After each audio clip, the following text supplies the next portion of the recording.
The shuttle moved smoothly through space, its silver body shining under the soft light of a nearby star. Inside, a human soldier sat quietly by the window. His name was Rin. He was not very tall, not too big, but he carried himself with calm strength. His dark eyes watched the planet Nyreen as it came into view. Bright green oceans, golden clouds, and mountains that sparkled like glass. It did not look like any planet he had seen before. Rin had trained for many years to become a Peace Guard. Earth had only recently joined the Galactic Accord, a union of many alien planets. Humans were still new to the wider galaxy. Most alien races found them interesting, but some saw them as too simple or wild. Rin knew this. He also knew his job was important. He had been chosen to serve as a guard to a royal family on Nyreen. It was an honor, even if he did not understand why they picked him. When the shuttle landed, he stepped out onto soft blue grass. A group of tall Nyreeni waited for him. They were beautiful and strange. Their skin was light silver, their hair long and white like snow, and their eyes a soft gold that seemed to glow gently. They wore long robes that moved like water with every step. A woman stood at the front. She was younger than the others, but something about her felt stronger. She wore a light crown that shimmered in the sunlight. Her gaze met Rin's, and she tilted her head slightly. "You are the human," she said in perfect English. "I am," Rin replied, standing tall. "I am Princess Thay," she said. "You will walk with me." Rin followed her without question. He had been told to obey royal orders and protect the princess at all times. But something about her voice made him pause. It was not just her words, it was the way she looked at him. Not like a stranger, not like a soldier, more like she already knew him. The palace was not made of stone or metal. It was grown from the ground, shaped from crystal trees and living vines. The walls glowed softly in the dim evening light. Small creatures with wings like glass drifted through the air, silent and peaceful. Rin had never seen anything like it. Everything on this world felt alive, almost like it was watching him. As they walked through the halls, they slowed her pace. "You have questions," she said. "I have orders," Rin replied. She smiled. "You will learn to do both." That night, Rin stood outside her chamber door.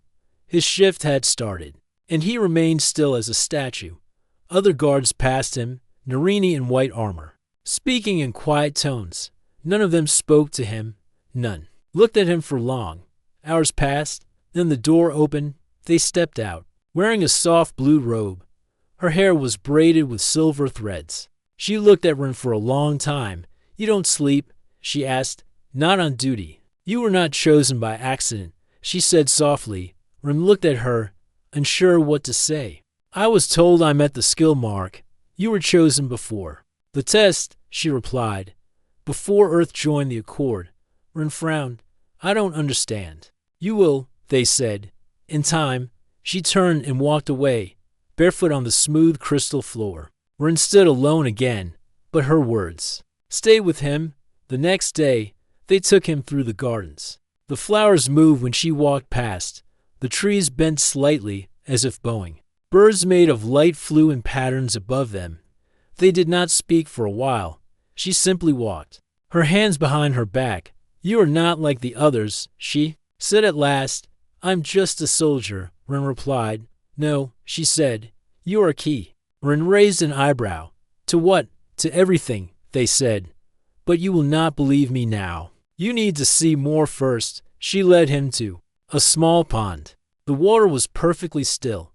When Rin looked into it, he saw not just his own face. He saw something else, a different version of himself, older, dressed in royal armor. Standing beside Thay, she looked the same, but her crown was brighter, her gaze stronger.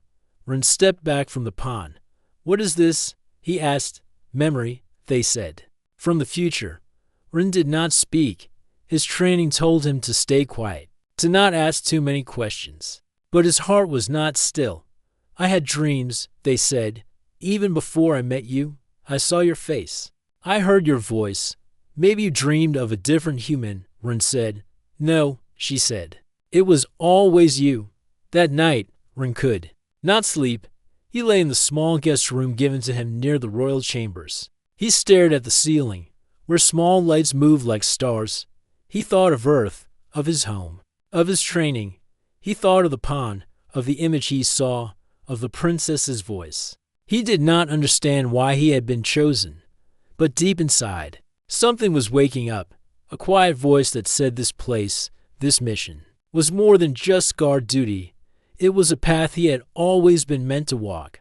The sun on Nyrene rose like a golden ribbon across the sky. Its light touched the tops of the crystal trees and made the palace walls shine softly. Birds of many colors flew through the garden, singing quiet songs. The world looked peaceful. But something had started to shift. Ren stood near the balcony outside Princess Thay's study. His job was to guard her from harm, but the past few days had brought more than just duties. Every word they spoke, every step she took, seemed to carry meaning. She never rushed. She never lied, and her eyes always looked at him as if she already knew who he was. That morning, Thay was quiet. She sat at a long table made of smooth white stone. Several old scrolls were spread out in front of her. Some were written in her native language, with symbols that curved like wind. Others looked older, almost faded by time. Ren stood near the door. "You are watching again," Thay said without turning. "I'm your guard. That's my job," Ren answered. "Sometimes watching is more than duty. Sometimes it means you are waiting for something." Ren did not reply. Thay looked at the scroll in front of her and ran her fingers over the marks. "These scrolls were written long before I was born," she said. "Before the stars we now see had names." Ren stepped closer. "Why are they important?" Thay looked up at him. "Because they tell a story. Not just about Nyrene. About your kind as well." Ren looked at the scrolls. "You mean humans?" "Yes," she said. "A long time ago, before space travel, before even the Accord, there was a visitor. A being who looked like you, but younger, more wild. He came from a forgotten world." Ren raised an eyebrow. "You think humans came here before?" "Not. Many believe it, but the old stories say one did. A child who was not from Nyrene. The stars brought him, the land accepted him, and then," Ren asked. "He disappeared," they replied. But the story did not end. A message was left behind. It said another would come, not as a child, but as a guide. Not by chance, but by choice. Ren looked at her carefully. "You think that person is me?" "I know it is," they said calmly. Before Ren could answer, a soft tone rang in the air. A silver disc near the wall began to glow. They stood and walked over to it. A voice came from the disc. It was deep and slow, speaking the Nyrene language. They listened closely, her face growing serious. When the message ended, she turned to Ren.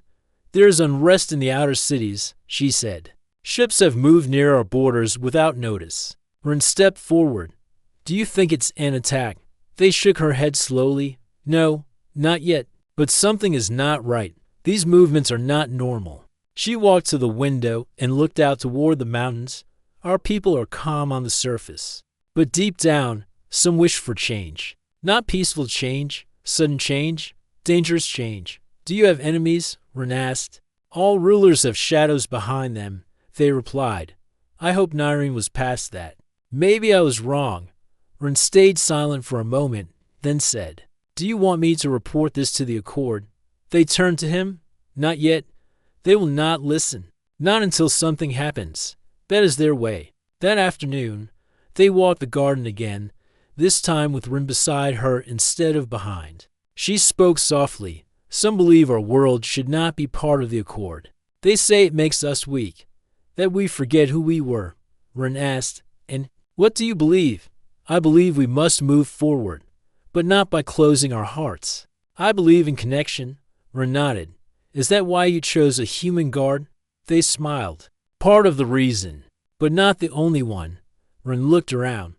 The trees seemed still, but he noticed something strange. A shadow that moved behind one of the branches. It disappeared too quickly. Then another, far off. Near the palace roof, small, fast movements. "Not like birds, not like servants. Someone is watching us," he said. They did not look alarmed. "They have been watching since you arrived. You are not just a guard to them. You are a question they do not understand. That night, Ren stayed outside her room again. His mind was not quiet. He kept thinking of the scrolls, the child from long ago, and the voice from the glowing disc. Something was happening, something larger than him. After midnight, they opened her door again. She wore a plain robe, her hair loose, and her eyes thoughtful. "Walk with me," she said. Ren followed her through the silent halls. The moon above Nyrene cast soft light through the crystal ceiling. They entered a small chamber at the back of the palace. It had no windows, only a round stone. In the center, glowing with a soft white light, "This is a listening room," they said. "It hears the stars." Ren looked around. "How?" She placed her hand on the stone. The room filled with a gentle hum. Tiny lights floated in the air. They moved slowly, then gathered in the center. A deep voice spoke, not loud, not clear, but something about it felt familiar to Ren. It was speaking in a language he didn't know. Yet somehow, he felt he could almost understand it. They said, "That voice is old, older than any of us. It is not from my people. It is from yours." Ren stepped back slightly. "How is that possible?" "I don't know," they said. "But this message began long before we were born. I think it has been waiting for you." Ren looked at the lights again. One of them came closer, then vanished like mist. "Why me?" he asked. They looked at him quietly. "Because I saw you, in my dreams, in the scrolls, in the water. You are not just a visitor. You are part of this story." Ren did not speak for a while. Then he asked, "What happens next?" They smiled softly. "Now we begin to find the truth." Morning light passed through the crystal walls of the palace. It painted soft colors on the floor as the wind carried the sweet smell of flowering trees. Everything looked calm, but Ren's thoughts were not calm anymore. Each day he spent on Nyrene added new questions, and each answer from Princess Thay led to something deeper. Today, they had asked him to meet her in the East Garden. It was a quiet place, filled with tall trees and strange blue leaves that moved gently. Even when the air was still, Ren arrived early. He stood near a stone fountain, watching the sky change colors as the second sun rose.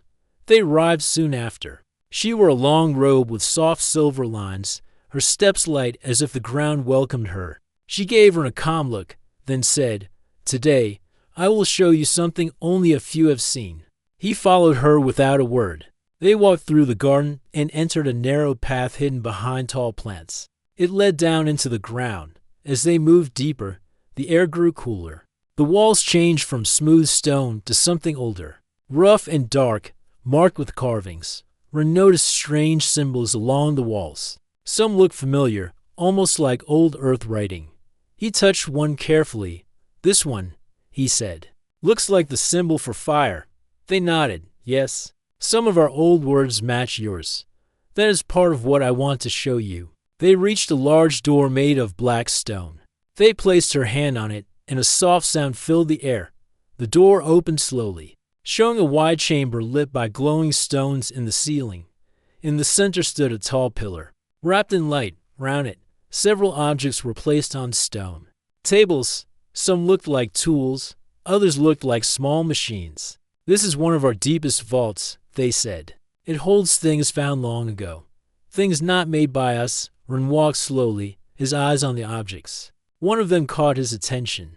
It was a round device, small enough to hold in one hand. Its surface was smooth, but a small mark on the side made Ren stop. It was a shape he had seen before, on old Earth symbols. A mark of a forgotten science program, hundreds of years old. "This is from Earth," he said quietly. They stepped beside him. "Yes, it fell from the sky before our records began. My people kept it hidden, not knowing what it truly was. But I always believed it was a message."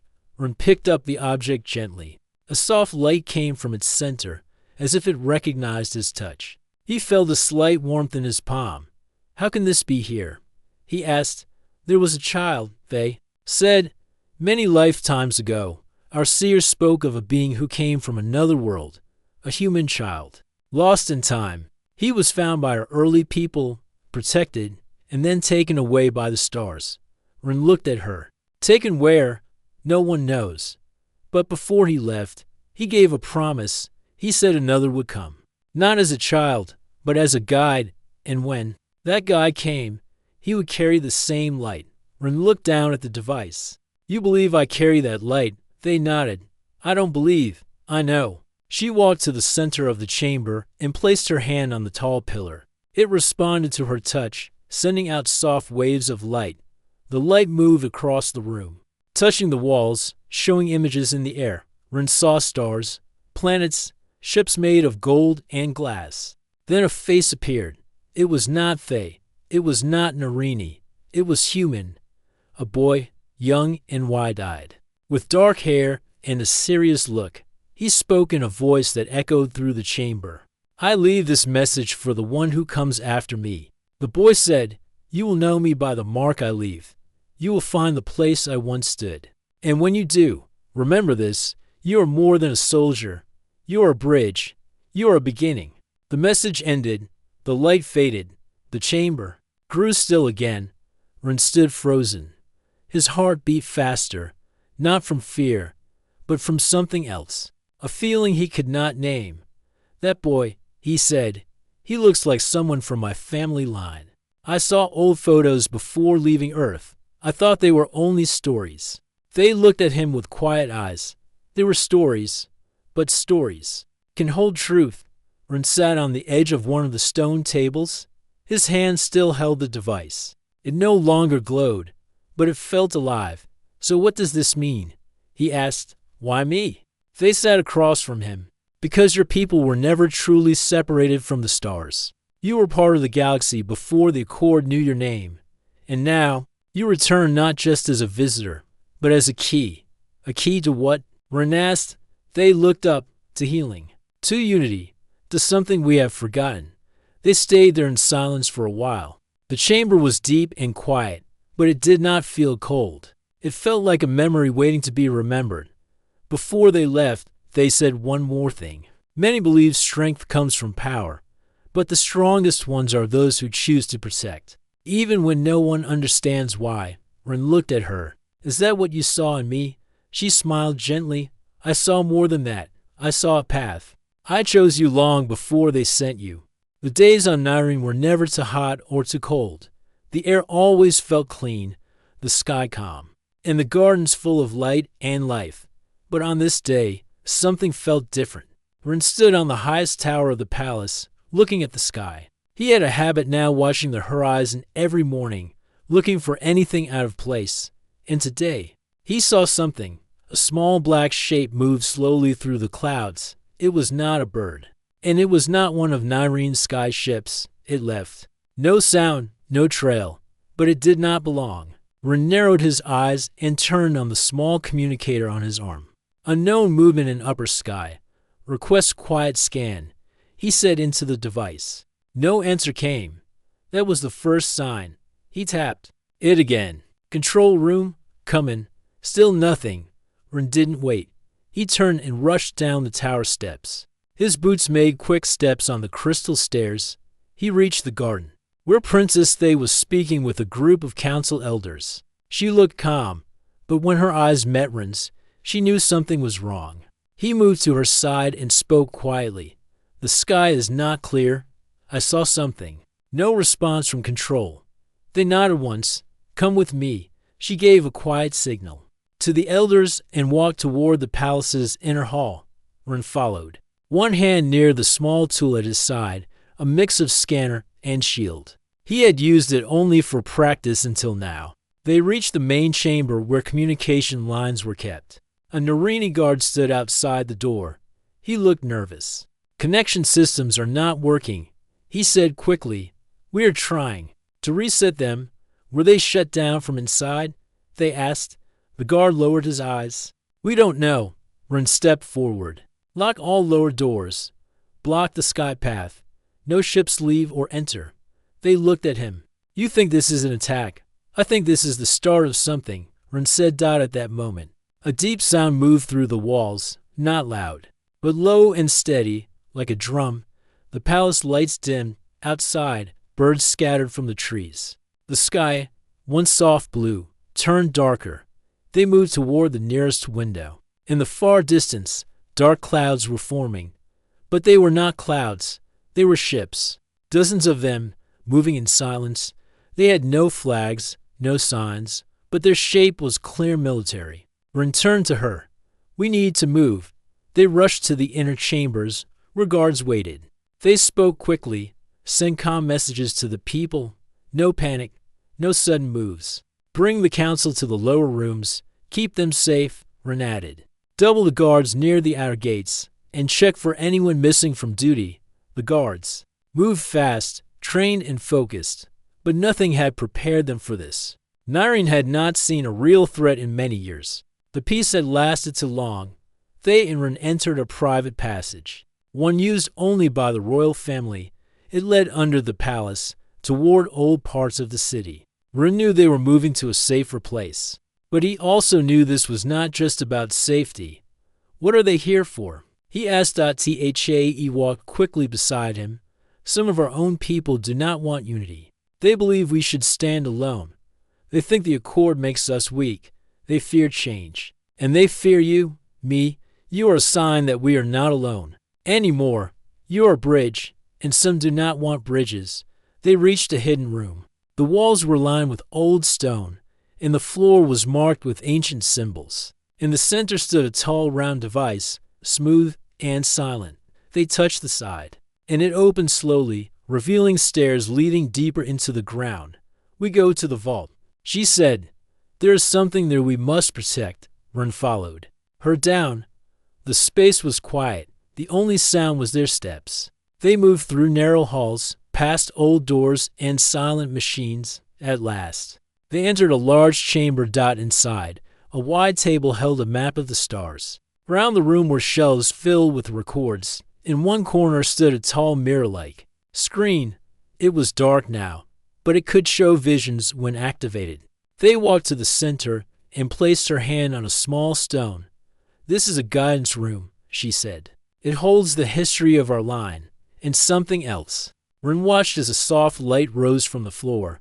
A small sphere floated in the air. It glowed gently, and when Ren looked into it, he saw flashes, images of space, of Earth, of something he could not name.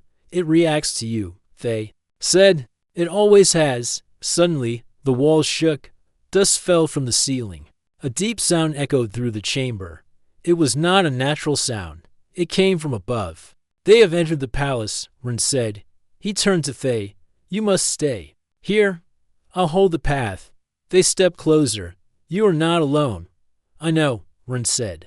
"But I must go. You said I was a guide. Then let me lead." He moved back toward the stairs. His steps were fast but sure. He was not afraid. For the first time in his life, he felt completely clear. Above, the sky was no longer quiet. Ships hovered in place, their lights glowing like cold stars. Guards stood ready. The palace shield rose slowly, covering the towers in soft gold. People watched from far away, not knowing what had begun. And in the heart of it all, one human stood between the past and the future. He was not born for this world, but he was chosen by it. The halls above were no longer quiet. The sound of rushed steps, low warnings, and the soft hum of energy pulses filled the air. The shield around the palace had slowed the enemy's entry, but Ren knew it would not hold forever. He moved through a side path that only a few guards knew. Every corner he passed reminded him of how much had changed. This place had once felt peaceful, like a dream. Now, it felt like a test. Ren's communicator flashed for a moment. A message came through, broken and weak. "Gate breached. Lower level." The signal ended. He did not stop. He reached the hidden room where they waited. The glowing sphere still floated above the stone table. It had grown brighter, its light now touching the walls around them. Symbols moved slowly across the air. It felt alive. They looked up as he entered. "They are close." "I know," Ren said, "but this room is safe for now. We still have time." They stepped closer to the sphere. Her eyes were calm, but her voice carried weight. "This is what the old ones left behind. This is the message that was not meant for my people, but for yours." Ren stood beside her. The symbols in the air shifted, and then a soft sound filled the chamber. It was like a voice, but layered with music and wind. It was not speaking a language he could name, but something in his mind understood it. The voice spoke again, this time clearer than before. You who hear this, your blood remembers. You were never lost, only sleeping. Rin took a breath. Something inside him changed. The light from the sphere moved toward him, slow and steady, until it touched his chest. It did not burn. It was warm, like sunlight. In that moment, Rin saw images in his mind. He saw Earth, long ago, before the cities and machines. He saw a boy standing on green hills, looking at them. Stars. He saw that same boy placed in a clear capsule, surrounded by Narini, who watched with quiet wonder. The boy smiled. Then the stars opened, and he vanished. That was him, they said softly. The first one. The child who came before. Rin nodded. And I carry his blood. Yes, she said. And the signal called to you. More lights appeared. A line of stars, a map across space. It showed connections between Nyreen and a place far away, Earth. But there was more. A third point, deeper in space, marked only by a symbol neither of them knew. The origin. They whispered, where the child came from before Earth, a place forgotten by time. Rin looked at the map. This isn't just a message. It's a path. They nodded, and you were meant to follow it, before they could say more. The ground shook again, this time harder. Dust fell from the ceiling. A soft alarm rang from a stone near the door. They touched it, and a map of the palace appeared. Small red lights marked the outer gates. Some were moving inward. They are searching, she said. They will find this chamber soon. Rin turned to her. We need to leave. But we cannot leave the sphere, they said. It will fade if removed. From this place, Rin looked around. His eyes stopped at the mirror-like screen in the corner. Can it copy the message? They followed his gaze. Yes, but it takes time. Then start it, Rin said. I'll hold them off. She moved quickly to the screen and began the process. The symbols from the sphere flowed into the glass. Light filled the room again, stronger now. Rin moved to the chamber entrance and pulled a shield from the wall. It was light but strong, made from crystal and gold. He also took a small rod, the closest thing the Narini had to a weapon. It created a bright pulse when pressed, enough to push back or block, but never to harm. He waited near the door. Footsteps echoed from the halls above, slow, careful, but sure. Whoever was coming knew the path. Rin stayed calm, his breath steady, his focus clear. Thay's voice came from behind, almost ready. The sound outside grew louder. A shadow appeared near the arch. Rin stepped forward and raised the shield. A figure entered. Not Narini, but not fully human either. Dressed in dark armor with no mark. The figure paused when it saw Rin. You are not from this world. The figure said. Neither are you, Rin replied. Step aside, the figure said. This matter is not yours. Rin shook his head. It has always been mine. Without warning, the figure moved forward. Rin met it head on. The shield blocked the first strike. His rod sent a pulse that pushed the figure back, the chamber. Lights flickered. More shadows moved behind the first. Rin stood tall, blocking the way. They came at him, one by one. But he did not fall. He moved with purpose, not to destroy, but to protect. Every step he took was steady. Every choice he made was clear. Dot behind him. The sphere's light reached the mirror screen. The final part of the signal entered the glass. A soft chime rang. It is done, they said. Rin stepped back into the chamber. He placed the shield across the doorway. We need to move, he said. They touched the screen. The light inside it faded, now stored and safe. She picked up the small device that held the copy. This can guide us, she said. We don't need the sphere now. They moved through a second path, one hidden even from the palace guards. It led upward through narrow turns and old rooms. Above them, the sky had changed again. The enemy ships had moved closer, but the city had not fallen. Light still shined. The people had not given up. Rin and Thay reached a high balcony near the west tower. From there, they could see far across Nyreen. They looked at Rin. They will come after us, Let them, Ren said. She held the device close. You heard the message. You saw the stars. Ren looked at her, his voice firm. I'm ready to follow them. And deep below, in the silent chamber, the original sphere, dimmed, its task was complete. The signal had been passed on. The rest would depend on the one who was chosen. Night had fallen over Nyrene. The sky was no longer calm. Dark clouds floated above the city, hiding the stars. The palace lights had dimmed, and the streets were quiet. People stayed inside, watching from windows, listening for news that did not come. Inside the West Tower, Ren stood beside Princess Thay. They looked out at the city below. Distant lights flickered near the edge of the capital. That was where the fighting had started. The enemy was moving fast, but the palace still stood. They held the small device close to her chest. It carried the full copy of the deep signal. Inside it was the message, the map, and the voice of the first human child who came before. It was their only connection to the past and to something more. We can escape through the forest path, they said quietly. It leads to the high hills. From there, we can send the signal to the Accord. Ren shook his head. They'll expect us to run. The forest path may already be blocked. Then what do we do? She asked. We stay, Ren said. Not to hide. To hold. They looked at him. Hold what? The last wall. He replied, if they reach the central chamber, they take everything. For a moment, they said nothing. Then she gave a slow nod. You're right. The heart of Nyrene still beats in that chamber. They moved quickly through the tower. Guards met them along the way. Some were tired, others wounded, but all stood ready. Ren spoke clearly. This is not just about protecting the palace. It's about protecting the truth. If they take the signal, we lose more than land. We lose what connects us. One of the guards, an elder with gray markings on his arms, stepped forward. We will follow. The group moved through the inner halls and reached the chamber's final entrance. Behind it lay the main archive room. This was the place where all knowledge, history, and deep memories of Nyrene were stored. No enemy had ever entered it. Ren looked around. Only a small number of defenders were with them. The others were still holding the outer areas. He knew they would not last long. Seal every door except this one, Ren said. If they want to come in, they must pass through here. They stood beside him. She placed the device inside a round case and locked it in a hidden wall. They will not find it, she said, even if they break through. Ren looked at her.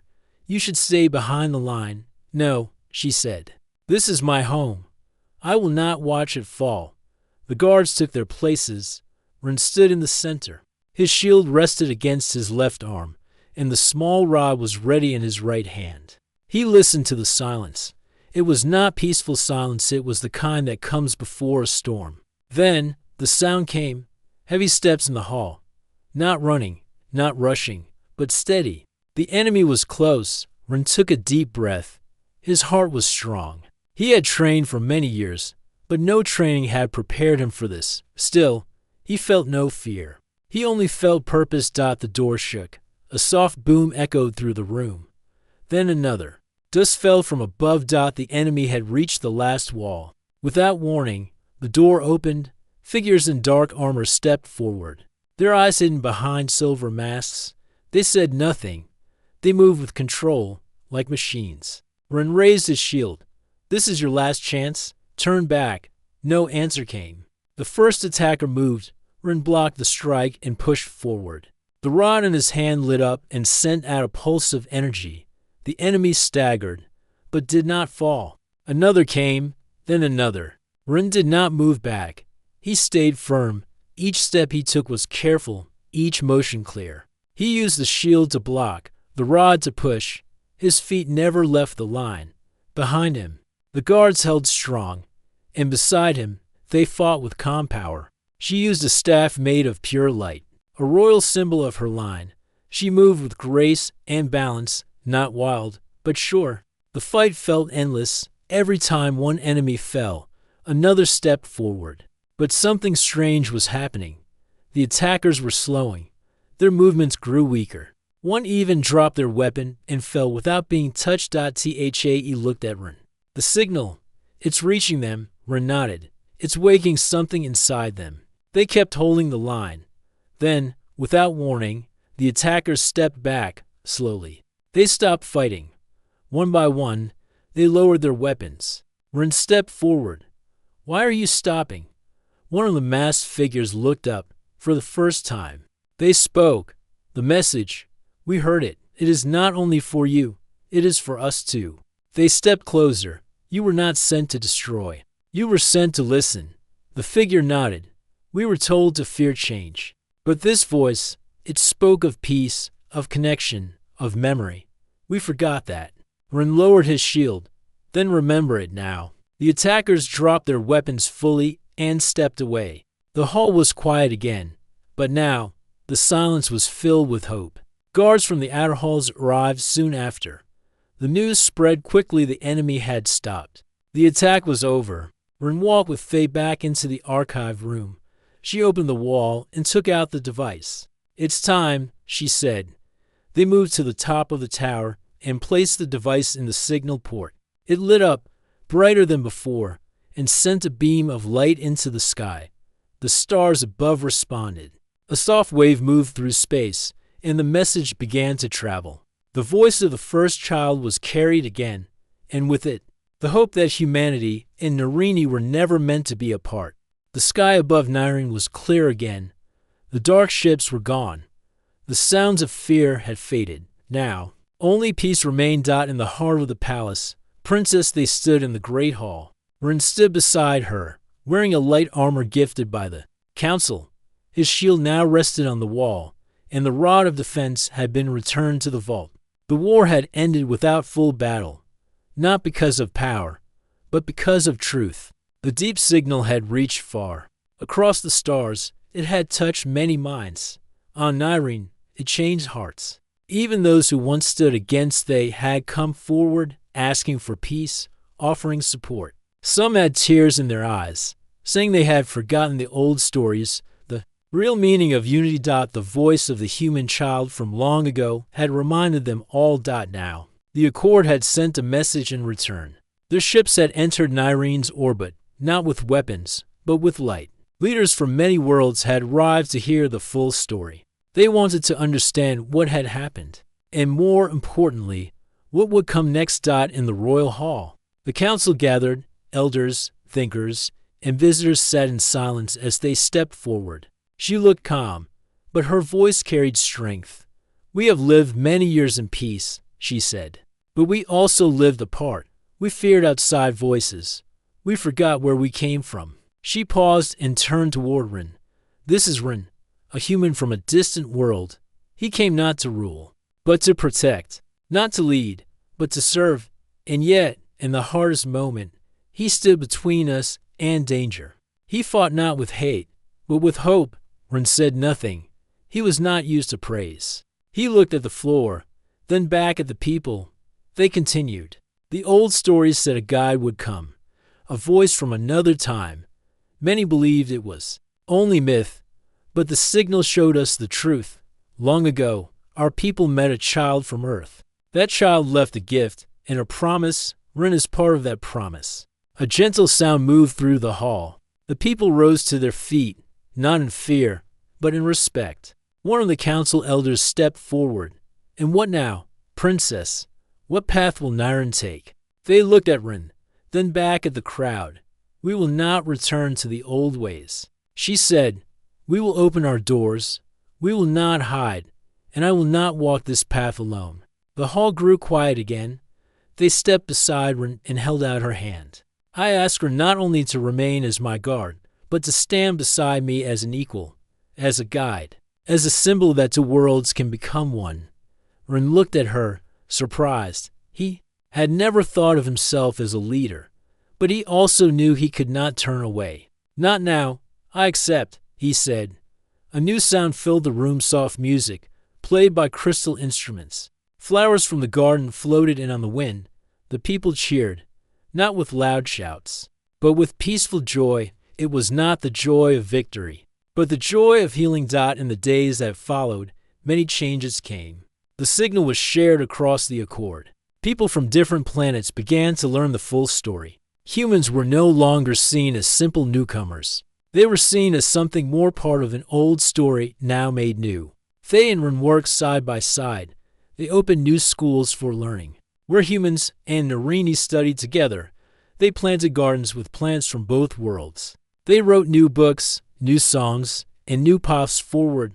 One evening, as the sun set behind the crystal towers, Ren walked through the quiet halls of the palace. He passed paintings of Narini history and saw a new one being added. It showed a human standing beside a silver-skinned princess, both looking toward the stars. They joined him. Her steps soft. "It looks like you," she said with a smile. "It does," Ren replied. "But I'm not sure I've earned it." She looked at him gently. "You earned it not because you fought, but because you stayed, because you listened, because you believed." Ren looked up at the stars. "You knew all along," he said. "I did," they replied. "I chose you long before they sent you." They stood in silence. The stars above were brighter now. The path between Earth and Nyrene was open. Ships moved peacefully between them. Messages passed without fear. People visited each other, not as strangers, but as friends. And somewhere deep in space, beyond even the Accord's reach, the signal continued to travel. It moved toward unknown places, carrying a message of peace, of memory, and of hope. It said, "We remember, we return, we rise." And so the story of Nyrene and Earth began again. Not with war, not with fear, but with a choice.